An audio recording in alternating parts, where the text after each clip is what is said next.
This is one of those cases where being right really kind of sucks. And let me be very clear about this. I have been out here doing these videos and trying to bring this issue to the forefront so that things like this don't happen. I would love nothing more than to see the headline tomorrow say the president canceled his trip to the summit, and be totally wrong.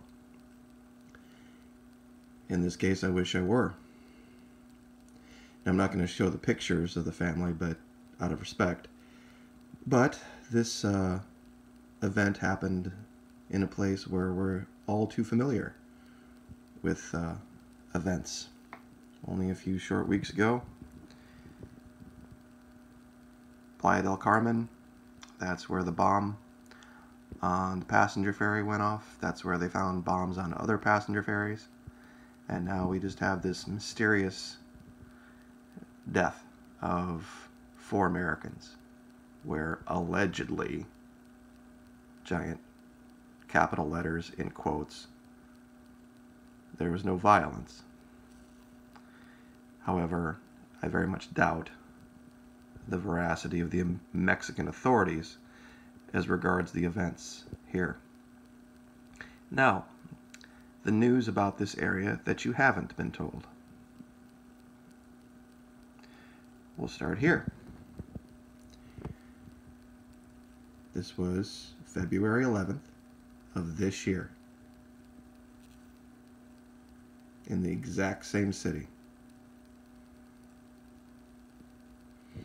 So what does this show?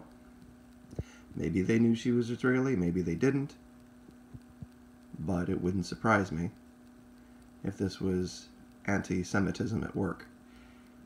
I said I'm not going to show the pictures of the family that was killed in Tulum, but while by name I don't believe, I think their last name was Sharp, the woman has a very distinctive facial feature that would make her look like she was possibly Jewish.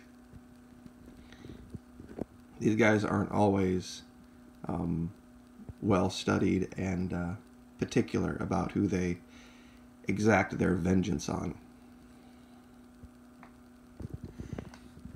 And then there's this article from 5 September of 2014.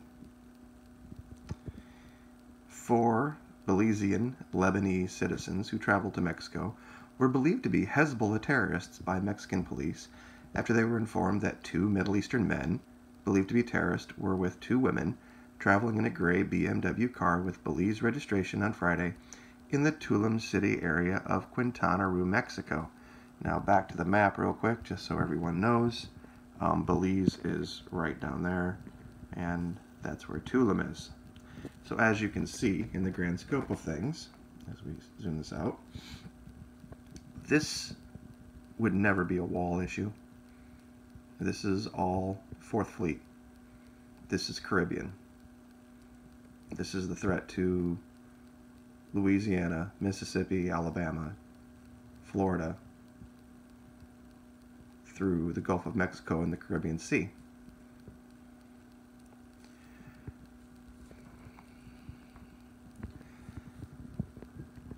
And let's see if I can find it in this article.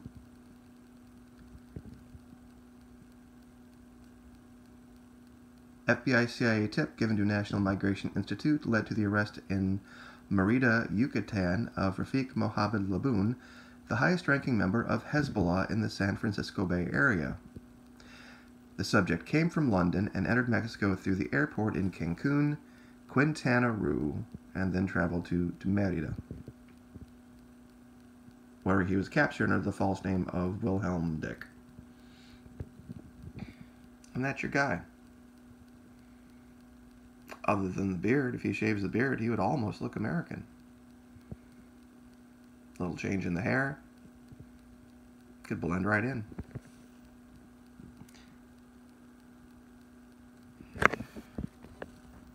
Sorry about that.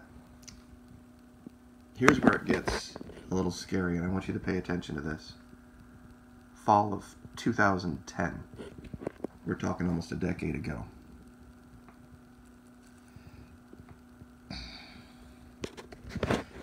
In an asymmetric war, the smaller entity enjoys the advantage of utilizing his enemy's borders strategically and at will.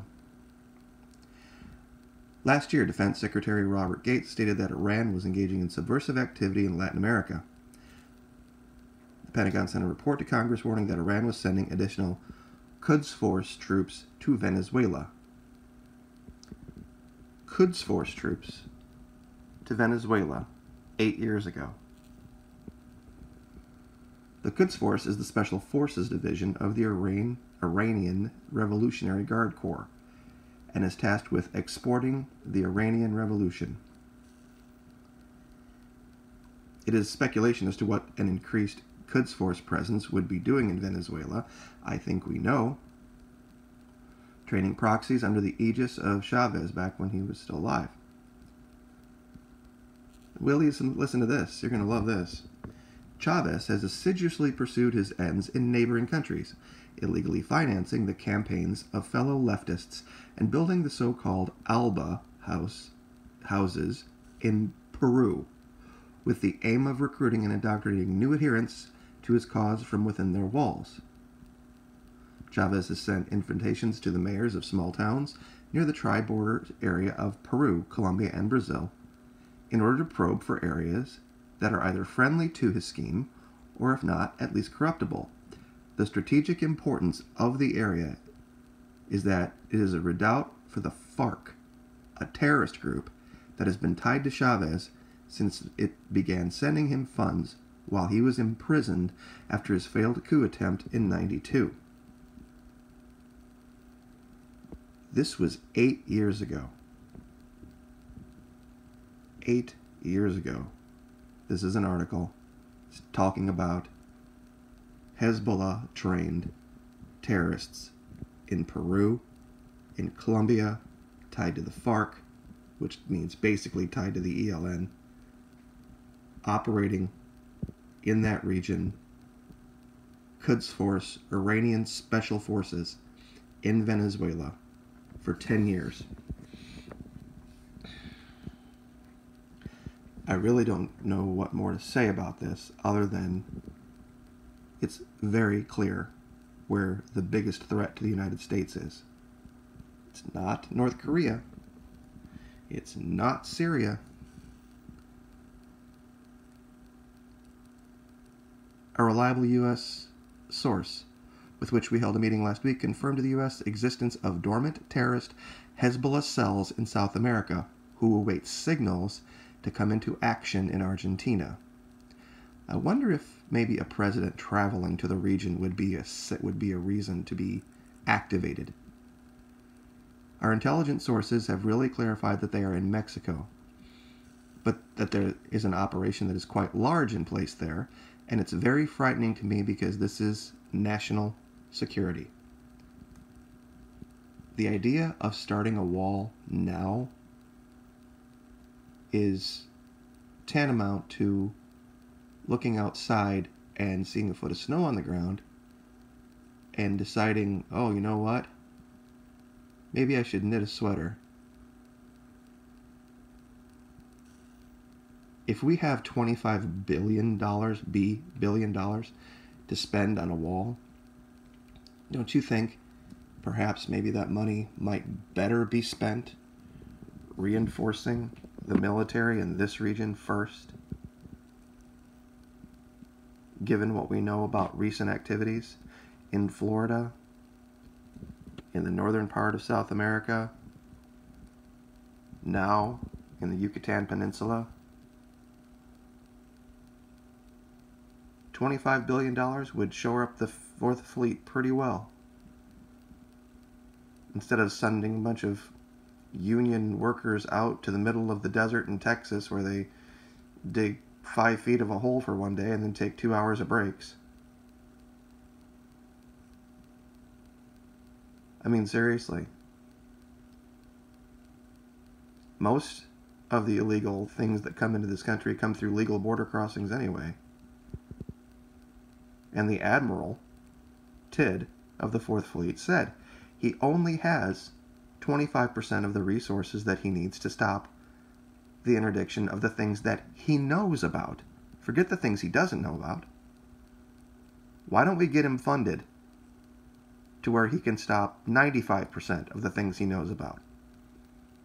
Take that money and do that.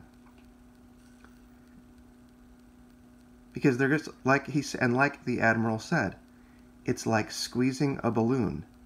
Building a wall over there and doing nothing over here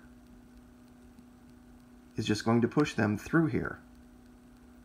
They'll find a way.